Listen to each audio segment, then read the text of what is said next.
Hello and welcome to the Everything is Black and White podcast. Time for episode 11 of Just Take 3 with me, Andrew Musgrove. And Me, Sam Mulliner. look at that, fresh haircut as well. What a day. What, have you never seen anyone with a haircut before? What? I don't understand why it's a big deal. No, I mean, just often you look a bit unkept, but you've got a fresh haircut to What do you go mean? to go with a What do you recording mean? day. Often I look unkept. Look at that, a bite within 28 seconds. That must be some sort of record. I, I don't. I don't know what the phrase would be. I don't go mad on hair products or I don't know, makeup. Do you wear makeup? No, I don't. Depends on what the day is.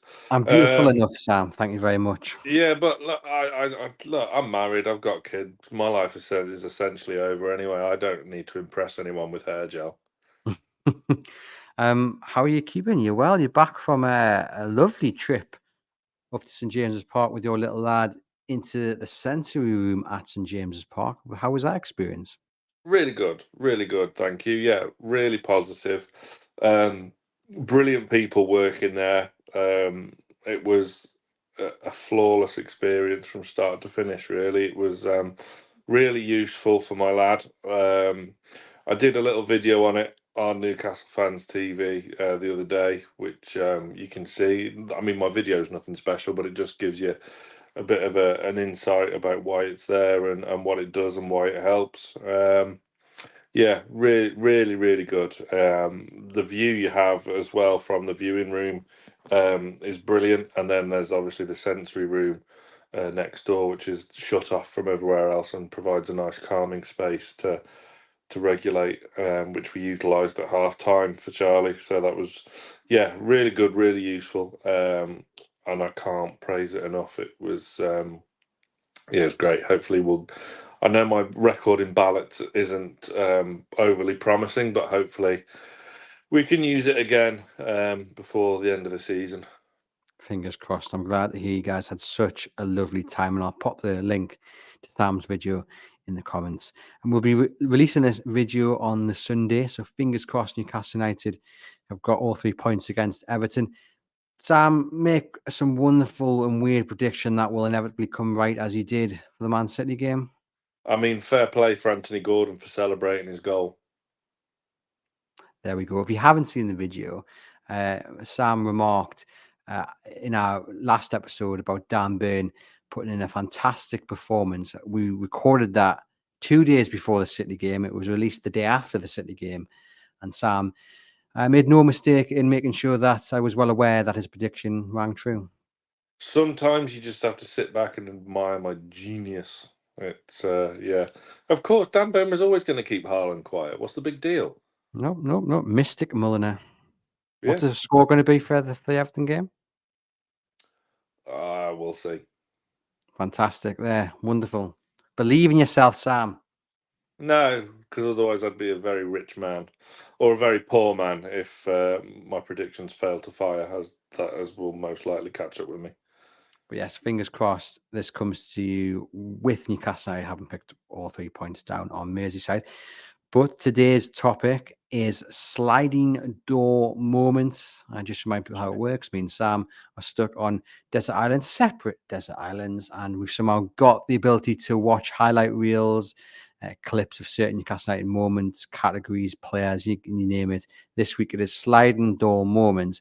I think we've got slightly different definitions of sliding door moments, though, having just had a little chat before we've recorded. You've gone for things that have actually happened and provided the sliding door moment. I've gone for things that, if they had happened, would have changed the course of Newcastle United. But unfortunately, at least in one of these instances, it didn't happen. And it does slightly keep me awake somewhat, thinking what might have been. But we'll get into my first pick in a moment. Am I right in thinking that's the route you've gone down? Well, something not happening making a good consequence, or something happening that's like affected something in the future. I was very pleased that you managed to quantify that we're on separate desert islands. This is the first time you've done that. I'm glad to hear it'll be separate islands, because I think if we were on the same one, I think we'd end up falling out. But yes, I'm happy to clarify there's a separate desert islands, and that means Sam are stuck on. Would you like to go first this week? Yeah, I'll go for the ultimate one, which I think you should agree with, and it was the most obvious one, really. I mean, you can try and like miss these ones out and make yourself look like a bit of a clever D head, but I just don't see the need. Look, Kieran Clark getting sent off against Norwich, I think, is the greatest sliding doors moment because that then forced Joelinton from striker to midfield to centre midfield, and look what has happened since. The man is a beast. He has gone from zero to hero. Um, from before we were counting down the days till that contract expired, or someone would like put a bid in for him. It was proving to be a very expensive Emmanuel Riviere Mark II. And all of a sudden, Kieran Clark has got sent off. We're down to 10 men in a crucial game, by the way, in order to survive. And Joelinton was forced back into midfield to take one for the team, and lo and behold, it's revolutionised the way we play, the way his career path has gone, and I think it was just kind of the most obvious one, and it's an amazing that that happened, and due to Kieran Clark being sent off. If Kieran Clark hadn't have been sent off, then just think what may never have been for Joelinton. Where would he be now? He wouldn't have been capped by Brazil. He probably still wouldn't be at Newcastle United. It's amazing to think, really, that all of that snowballed from a Kieran Clark red card.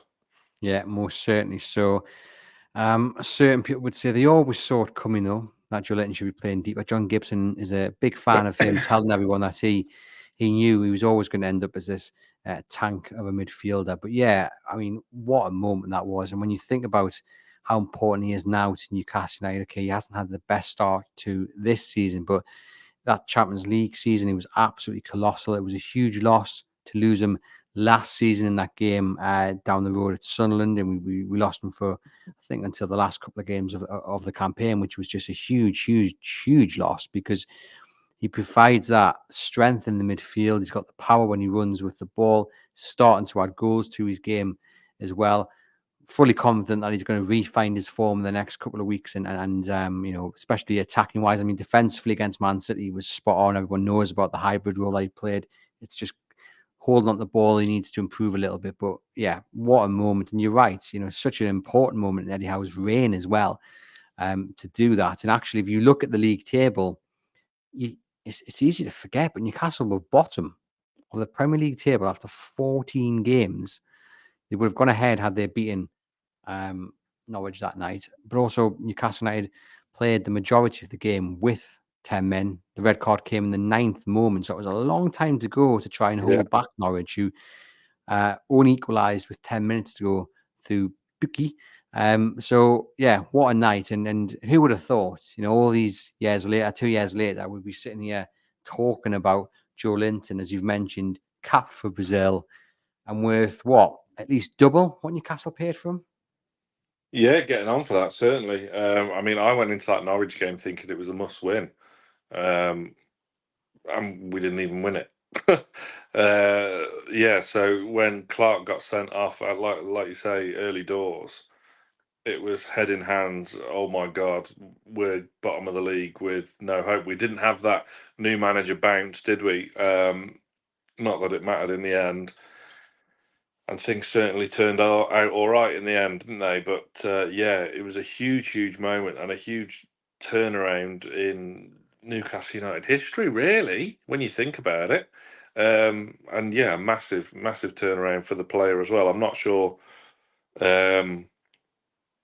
would it have ever been really in people's thinking. I think it would have been trying him on wide left, which is where he played for like Hoffenheim and stuff, didn't he? But yeah, centre mid, stroke of genius, needs must, and my word, talk about taking the ball and running with it. It was yeah, I mean, masterful.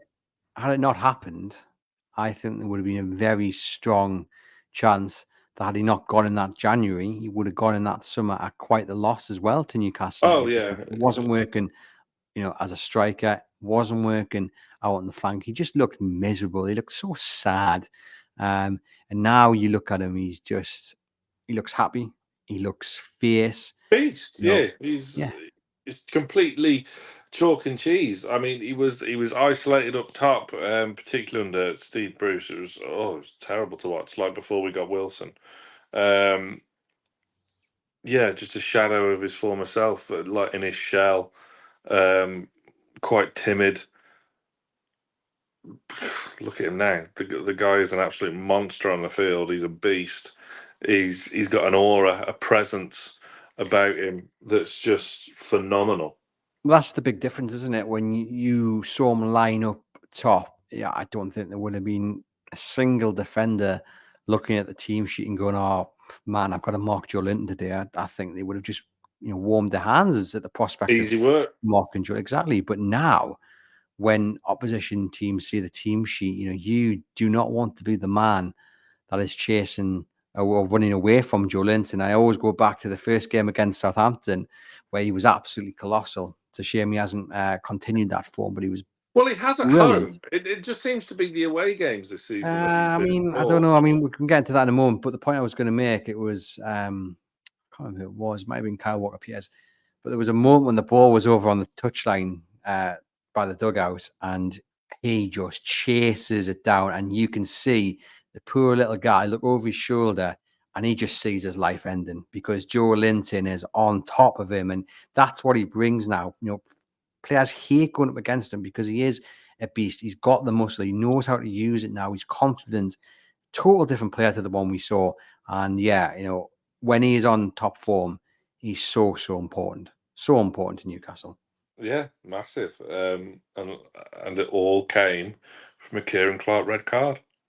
So thank you, Kieran. Thank you very much. That's his Sacrificing legacy. yourself. I mean, Clark had a good stint at Newcastle. To be fair, when he signed, he was great for us.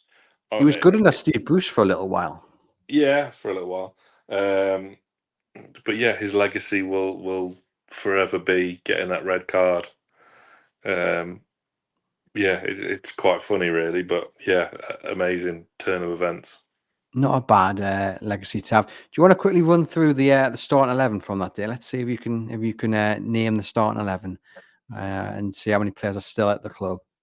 So who started in goal? Dubravka. Yeah, who started? Well, Kieran Clark obviously was one of the defenders alongside Kieran Clark. Lascelles. No, Mr. Fabian Schär. Really? Yeah, he was partnering Clark that day at left back. Who do you reckon it was? Still at the club, not on Tyneside though. So What? he's still part of Newcastle United, but he's on loan. Oh, Jamal Lewis. Yeah, he was at left back. Then you've got a Spanish right back, who I think was underrated. He's got a bit of bad press, but he was What, all right, wasn't Manquillo? You he? think Manquillo. Manquillo was underrated? Yeah, I think I always thought, even like in the dark days, I always thought Kraft was better than Manquillo. in midfield, you have a man who I don't actually know where he is. Jeff Man who Hendrick.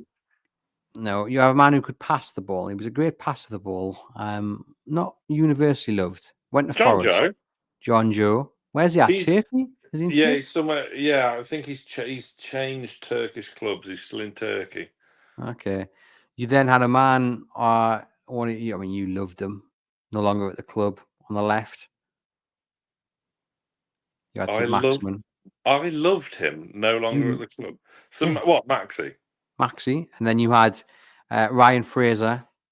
Yeah, On the other I flank. didn't know if you were being facetious or not. That's why I was confused about Maxi. No, I know you love Maxi. This man's still at the club.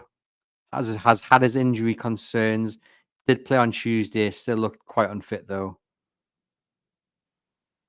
Man in the middle. Well, does he play? Well, I'll say Joe Willock. Then we had Callum Wilson and Joelinton up top. So quite a few players actually still involved. Yeah. Jacob Murphy, Miggy on the bench, Sean Longstaff on the bench, Emil Kraft on the bench. Maybe that says more about Newcastle's transfer policy in the years after than most things, because you've got quite a few players still here, which might shock a few people when they look at that team sheet. But anyway, yeah, Kieran Clark getting sent off the sliding doors moment.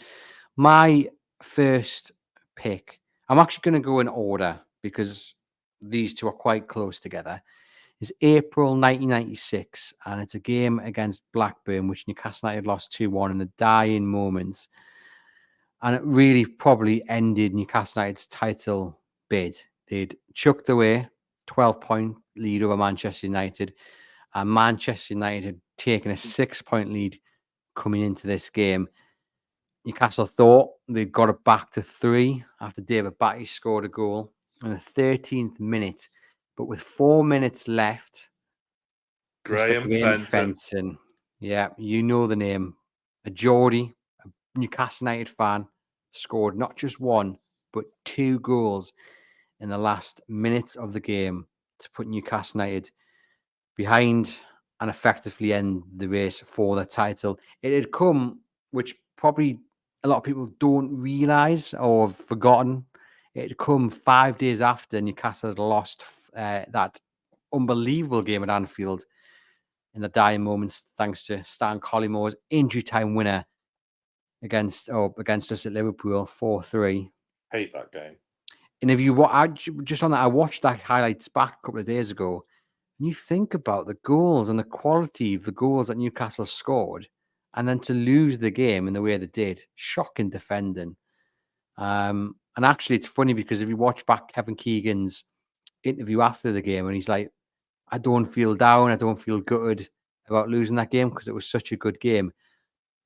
I do wonder if he regrets his post-match interview because, I think in hindsight, you don't really want to be celebrating that quality of game considering what it cost Newcastle in the end. But anyway, sliding doors he moment. Knew that, didn't he? Look at the reaction of Keegan, He hangs his head. Yeah, I think that was just a bit of saving face, and Yeah. you've got to back the players. I think that was a bit of managerial spin rather than his true feelings. But had Newcastle gone on to beat Blackburn and got the tally down to 3, the defeat to Liverpool probably wouldn't hurt as much. But it was just one of those. It was just, and then the fact that it's a Geordie and a Newcastle United fan as well. I mean, you remember Alan Shearer in that game? He barely had a sniff. And I'm not sure it was entirely down to Newcastle marking him out of the game either. Although, that's just my opinion. Don't come at us, Alan. What are you suggesting? Do we have to lawyer up for libelous claims? I'm not going to say any more on the matter. I'm just saying he never really got into the game very much at all, did Alan? But Graham Fenton did, and destroyed Newcastle United's dreams. Thanks, Graham.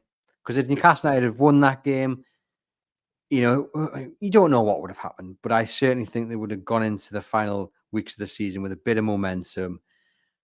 And I just think it was the result which tipped Newcastle over the edge. I think everyone had been a bit nervous.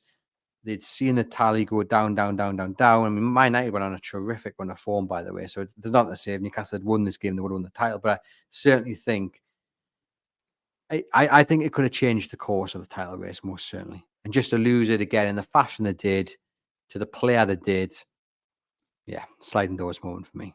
Yeah, I think that's a fair assessment. Had we won that,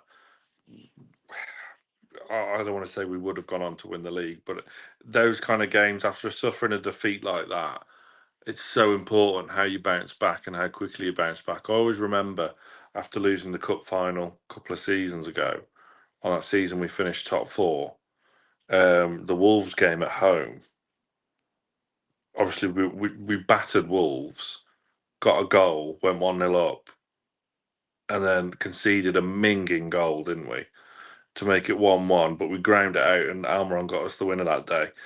And that just gave everyone a lift again, just to say, right, we've won a game of football. We can get back to this now. And that kind of finished our rut that we were kind of in, which was the cup final was part of that, because we were stuttering a little bit, weren't we? And you think, well, maybe we're going to chuck this top 4 charge away, but we didn't. But yeah, that's the kind of similar. I mean, the stakes even higher, of course, when a Premier League title's on the line. But actually, if you look back at the fixtures that came after, Newcastle did go the season unbeaten. They won the next 3 games: 1-0 against Villa, 1-0 against Southampton, 1-0 against Leeds. I think Keith Gillespie scored in that one. Yeah. Drew at Forest, and then drew at home to Tottenham. But the win against Blackburn, had it happened, would have taken the gap to 3 points. And I just think that then applies pressure to Manchester United, because it's 6 points with how many games left did they have? One, two, with 5 games left. Obviously, still very achievable. Nothing's done and dusted, but 6 points, you've got a bit of breathing space. 3 points, I think you get your back up, and the nerves maybe start to eat away at Manchester United. You then see Newcastle go on the run they did, and who knows what were to happen. But I just think, had they beat Blackburn, it maybe would have rocked Manchester United and maybe pushed them off their perch, so to speak. But as it was, it wasn't to be. Yeah, the Forest game was a bit of a kick between the legs, wasn't it, as well? So yeah, but c'est la vie. Yeah, and Mr. Warren scored, didn't he, in the 75th minute? Ian Warren, remember that? But yes, and then actually, I'll take my second one, because it's linked to this one, so I might as well jump in and say it now. Please do. January 1997, Kevin Keegan resigns, and let's be honest, he probably never really recovered from the season before. He'd gone out and he signed Alan Shearer, and he was building a good squad. But I think the way she was off the pitch, Newcastle were looking to float on the stock market, and I think Keegan, to be quite honest, had just been scarred by the previous season and thrown away the 12-point lead. He resigns. The boardroom's a little bit split. You've got some that want to go after Kenny Dalglish. You've got some that want to go after Sir Bobby Robson. Sir John Hall flies out to Barcelona, gets a deal done with Sir Bobby Robson, obviously ex-England manager. He'd gone to Portugal and won things with the likes of Porto. He'd then gone to Barcelona and done tremendously well, worked with the likes of Ronaldo and what have you, and Figo and other stars. Guardiola. Yeah. And the story goes that Sir John had got a deal done. He was ready to come to Newcastle United. And the day before they were due to fly back, the morning of, Sir Bobby rings him and says, I just can't do it. I'm still under contract. I don't want to break my contract. There's a project here. So the deal falls through. Sir John heads back. And he's stung by Barcelona, because unbeknown to him, they move him upstairs. Yeah, they were going to get rid of him anyway. Yeah, Van Gaal comes in, and it's one of those moments where you think, oh, just imagine had he come then. And obviously he comes later on, doesn't he? 1999. But in that time, what we get is Kenny Dalglish rips apart the Entertainers squad, because he wants to build his own squad in his own fashion. But had Bobby come in, most of those players would have stayed. The style of football would have remained. He would have added his own take on it, but there wouldn't have been too much change, I don't think. And I think Newcastle United would have gone on to be an absolute force in English football. I don't think we would have seen the drop off to, what was it? I mean, obviously under Kenny that season they finished second, but then it was it 12th, 13th, I think. Obviously 13th, cup final. Yeah. But I do think under Sir Bobby, what we would have seen is we would have just seen Newcastle continue to go up and up and up and up. And we saw what happened when he came in. Champions League football, title challengers. But what he had to do was really rebuild the squad after years under Dalglish and under Gullit. Yeah, it took him time. Had he come in when Sir John wanted him, I think we'd be sitting here now talking about Newcastle United with several Premier League titles under their belts, with cup wins and maybe even a European trophy, or definitely a prolonged stay in European football anyway. Yeah, I tend not to think about this too much because it's depressing, I suppose. But yeah, that it would have been perfect, wouldn't it? Just a kind of, like you say, seamless kind of transition. And those couple of, all right, Dalglish and Gullit got us into an FA Cup final at each. But other than that, and obviously the Barcelona game, Zagreb with Kenny, it was pretty grim. The rest of it, wasn't it? Particularly under Gullit. I mean, the FA Cup run we had under Ruud Gullit was the most favourable draw after favourable draw you could ever wish to hope for. We were gifted that final almost. But yeah, Ruud Gullit set us back years, and you think Bobby rebuilt that squad. Only one player signed for over £10 million. Incredible. Incredible, really, considering what we were splashing the cash under Keegan. And yeah, it would have been brilliant, wouldn't it? It really would. And you know, the other thing is, like, Kenny Dalglish's time at Newcastle United gets looked back upon unfavourably. They finished It's second. such a mixed bag, wasn't it? Yeah. And I always go back to the fact that Alan Shearer says right man, wrong time. Because there's no doubting Kenny's ability as manager. Look what he did at Liverpool. Look when he returned to Liverpool, he did a very good job all those years later. I do think it's a bit of a sliding doors moment for him, because had he come down the line at some point, like Alan Shearer was refers to, he probably would have done a very good job. It was just the fact he came in and the styles were so different, and it had to be a hit job on the squad. And then he was hit by injuries, as we've spoken about in previous episodes with Shearer and the effect that had on John Dal Thomason and what have you. So he was really dealt a really difficult hand while trying to rebuild the whole squad in his own image. So in many ways, you look back on that with a little bit of regret, because I do think he would have done a very good job some years down the line, but just not after Keegan, because it was such a contrasting style that it was always going to go the way I think that it ended up doing so. Yeah, such a tough act to follow. Yeah, it was such a mixed bag under Dalglish, wasn't it? Yes, he gets the flack of dismantling that entertainer side, and bringing in some experienced players, which all right were fine and did okay for us, but it just didn't really kind of fit the mold, did it?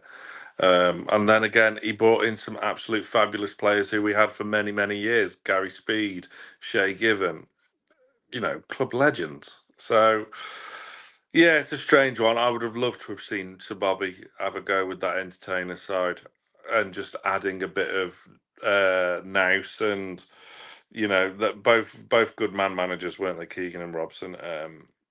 Yeah, I would have loved to have seen what he could have done with that and not have to rebuild with what Ruud Gullit did. Yeah.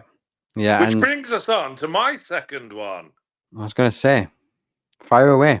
Ruud Gullit leaving out Alan Shearer and Duncan Ferguson in the Tyne-Wear derby. Had that not have happened, or losing the game was more of a sliding doors moment, I suppose, because had we won that game with Gullit leaving out your two star strikers in a way, Shearer would have been out the door. And, there would have been no Sir Bobby, there would have been no, at least not at that time anyway, there'd have been no 8-0, there would have been no club record goal scorer for Shearer. There would have been no Champions League football, because we would have just been a mid-table side for the foreseeable. And it just, a huge moment that is. That was a huge pivot in Newcastle United history, because it's scary to think what would have happened if Gullit would have got his way over Alan Shearer. It terrifies me to think of it. Well, we wouldn't have seen the fantastic goals against Everton, Villa, Chelsea. We wouldn't have seen him break the record that Jackie Milburn held for so long. Yeah, you are right. And it is one of those moments which you do look back on and think, thank goodness that happened. And it seems strange, because you never want to lose a derby. Never. No, But at the time, obviously, you're still gutted and fuming. But then you think, well, Shearer leaves after spending, what, 3 or 4 years at the club? At the age of 28, 29, so he's still got best years, ahead of him. And yeah, I remember that game like it was yesterday. The rain coming down, the lightning, the thunder. Shearer rather glum face on the bench, and obviously the next morning he tries to get in to have a word with Gullit, but Duncan Ferguson's done it first. told them in no uncertain terms. I know Yeah. I may have mentioned this before on the podcast. I've definitely mentioned it before on NFTV, but on my own podcast, I would love to interview Duncan Ferguson. He's one of my top 3 dream interviewees because we only get the story of Alan Shearer. You know, I've dropped the kids off at school early. I've gone into the training ground early. I'm going to have it out with him. I've got there and Big Dunk's there already. Well, I want to know what I want to hear from Big Dunk, and I want to know what went on from his perspective, because I bet that's a hell of a lot more tasty than what Shearer's was. But yeah, I would love, and Big Dunk, to my knowledge anyway, has never really been asked about it, and has never told the story. So I'm desperate to find out what happened. He's saving that one for you. And of course, Gullit ends up going. I think the writing was already on the wall because he'd underestimated the feeling around the derby. He'd said the Milan derby was a bigger derby because people live and work in the same city, neglecting the fact that this game means everything to those of black and white and red and white. And, even if you don't buy into it, you certainly don't go and say it 2 days before the game. It was a very Yes. bizarre thing to say. And it just felt like a man who'd come to the end of the line, and he sort of knew it. I think in his head as well, he knew what was at stake by dropping Alan Shearer, by not playing Duncan Ferguson. He was gambling, and yeah, he knew if I win that game, that gives me the power. If I don't, I probably have to go, and he does go the next day. Doesn't take any of his severance pay either, just resigns, and Mr. Sir Bobby Robson comes in. Yeah, I think with Gullit, he was egotistically naive, that he would let his naivety with things like that, like you were mentioning about the derbies there, his ego got in the way of it, because, one of the greatest players the world's ever seen, and just expected, had a bit of success, player manager with Chelsea, didn't he, winning the FA Cup. He thought he was made, and he thought he was the bee's knees, which managerially slow he really wasn't, because he couldn't manage people. Coach, yes, manage. The verb itself wasn't there. So yeah, it was a huge sliding doors moment, and yeah, thankfully everything worked out well in the end, in eventually getting to Bobby. And it would have been great, as you said, he replaced Keegan, but we got there in the end. And interesting, I'm just reading here an old report from The Guardian about the managers who could replace Ruud Gullit, and it's talking about Sir Bobby Robson, but there'd been no contact at that point. It then talks about Martin O'Neill of Leicester, a lifelong Sunderland fan, has support in certain ranks. Huddersfield boss at the time was linked. You know who that was? Steve Bruce. There you go. He's a Tyneside and supported Newcastle as a youngster, but He lacked was linked a experience. number of times, as was, I always seem to remember, Otmar Hitzfeld. I was just about to say that. He always used to get linked to us, Yeah. like in them years after Bobby left as well. It was always Otmar Hitzfeld. But yeah, no, Bruce was linked loads, wasn't he? Some other names as well. This report puts forward Terry Venables and a certain Joe Kinnear, but said they are unlikely to find favour with the PLC. Obviously, Newcastle have gone to the stock market at this point. Glenn Hoddle as well, but that would have been after England controversy, yes, though, wouldn't it? and he went to Wolves eventually, didn't he? Also Ray Harford, who was Blackburn Okay. coach under Kenny Dalglish, and him and Shearer had a very, very good relationship. And actually, this report spends half of the time suggesting that Shearer could actually become player manager at that Oh, point. well, that's just stupid. Remember when Colaccini was Bookie's favourite to take over from Pardew as well? Yeah. But there we go. It's funny how everything works. Gullit making that gamble, the gamble not coming off. Shearer stays, so Bobby comes in, title challenges, Champions League nights. It's just funny how things work. My third pick, I'll be honest, I struggled for a third pick, and I'm just kind of thinking off the top of my head. I mean, we mentioned there Shearer as manager. I actually, I'm going to say something that's going to be quite controversial, to be quite honest with you. I don't think him coming in was the right choice at all. I didn't then, and obviously what happened probably has proved me right. I actually think, and I'm glad he's sitting down for this. I think had Big Sam not gone when he did, then Newcastle United would not have been relegated. It wouldn't have been pretty. It wouldn't have been attractive. But I actually think Yeah, but this was getting like the rid. season before, though, No, I wasn't know, I it? know. But I actually, but it all rolls in. I think getting rid of Sam Allardyce, bringing in Kevin Keegan, which I think was a huge mistake, huge, and it I mean, needed to cheer up coming in. see, hindsight's a wonderful thing, and What it is, but I, you can go back. I've always maintained this line that I think what should have happened, Sam Allardyce should have stayed until at least well, he should have stayed until the summer, and then they should have gone out and got a. They shouldn't have bringing Keegan back was just one of those things. you It wanted was Otmar done Hitzfeld. well, but come on, you can't sit there. And again, you might say it's hindsight, but bringing Keegan back was a PR stunt, in my view. It was never done. It wasn't a footballing decision. It was done because Mike Ashley felt the crowd would love it, and if it worked, brilliant. But it was such a huge risk. Keegan hadn't been in a dugout for years, been over in Spain playing golf or with his football circus in Glasgow. It hadn't worked. He hadn't worked in the game. And I look back at the sacking of Sam Allardyce, the appointment of Kevin Keegan, and for me, it's just that's where it all went wrong. It was never done, I don't think, with football at the forefront of that decision making. I do think that is a big sliding doors moment. I mean, look, if it'd gone differently, it would never have led us to this point. Who knows what would have happened? But just in terms of those appointments and sackings and what happened, I just think it was just done for all the wrong reasons. All the wrong reasons. Hmm.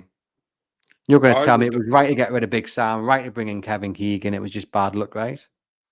Big Sam brought in some crap. Yeah, it wasn't pretty. But do you honestly think Newcastle would have got relegated under Big Sam? No, but you have to remember at that time our aspirations were more pushing for Europe rather than staying in the Premier League. You're taking it out of context. Yeah. Okay. Well, that's your. We That's we went from European challengers to, and Sam Allardyce was backed in the summer, because it was Ashley, and he wanted to, we didn't really know what we were getting straight away, and he signed some absolute dross, like people that were dangerously crap. Yeah, no, I don't agree with that one. I think my kind of sliding doors moment actually would be when we talk about stuff like this. I think Viduka's header getting disallowed against Fulham. Yeah. Yeah, that would have kept Um, them up properly. there's no probably about it. It would have kept us up. Nothing really wrong with the goal. I think Howard Webb's come out since and said it was a mistake. Um, I don't think. I mean, Shearer gets maligned, and he prods fun at himself as well, doesn't he? About his managerial stint. I don't think he was that bad, and I would have liked to have seen him take another job in management. I know he was close a couple of times, with Cardiff and with Southampton.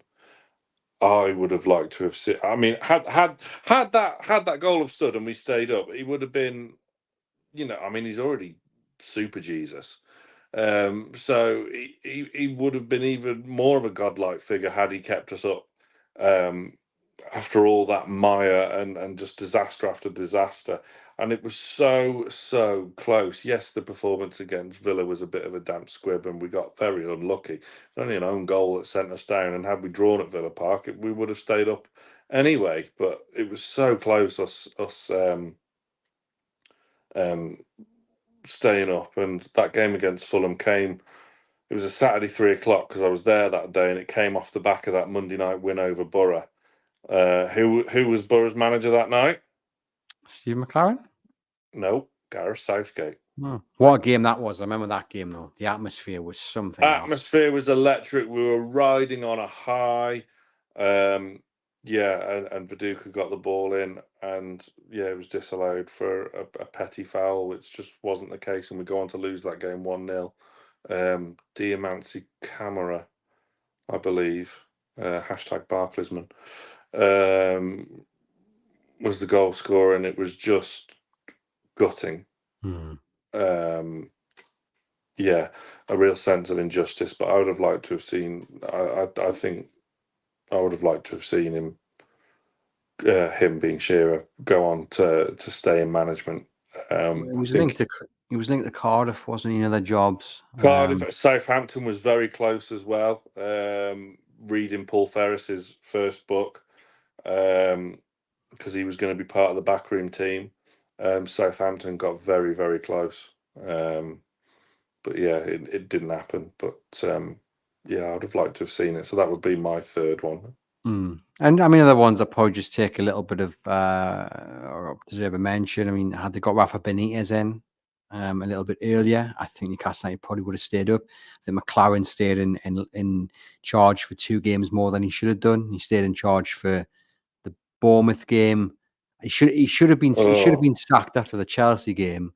That's when he should have been sacked, because it was an international break. Yeah, bringing Rafa, just bringing another manager, you know, so they can work with the players and then start. I mean, I think Rafa came in 2 games too short, you know, and I think they probably would have stayed up. So there's, you know, there's probably another one that deserves a little bit of a mention. But yeah, there's plenty of those that we probably have missed. Yeah, you wouldn't have sacked Sam Allardyce. You would have kept him for 18 months longer. I mean, it was not. I mean, you're comparing McLaren to Sam Allardyce and what was going on. I mean, the McLaren was. Oh yeah, McLaren was terrible. Yeah, and the fact is that he was really backed that summer, wasn't he? We signed some fantastic players. I just clarify the point about Allardyce is there's 2 points. I don't think Newcastle would have gone down under him, but I also think if you get rid of Sam Allardyce, who they were 11th in the table at the point, okay, that had a bit of a mediocre start of the season. But you replace him with the right man. Kevin Keegan was not that man. Like, we love Kevin, brilliant, wonderful memories, but there's no way that should have ever have happened. So, and there's no way Kevin Keegan contributed to us getting relegated. No, but well, I know he left right at the start of that season, which didn't help. But you taking the times and the aspirations out of context. That's like saying now, well, if Man United sacked Ten Hag, like you could say, well, if they'd have kept Ten Hag, they wouldn't have gone down. No, I just don't think it was ever going to achieve anything. Even if it were, you know, their relationship hadn't broken down, Keegan and the board, and he'd stayed on, you know, I still don't think it would have amounted to anything. That's just my view. I just thought it was we probably wouldn't have been challenging for the title, no, but I mean, we were still consistently in Europe every year. Well, that's your view on that. Let us know in the comments what you think about anything that we've discussed today. Would you have kept Big Sam in charge? Am I wrong? Is he over there on the other screen there? Right, let me know. And let us know any of the sliding door moments that we may have forgotten about. What springs to your mind. Give the video a thumbs up, hit subscribe on the channel, leave us a rating and review on the audio platform. Thank you, as always, for joining us. And for myself and Sam, we will see you guys next week. Love you, bye.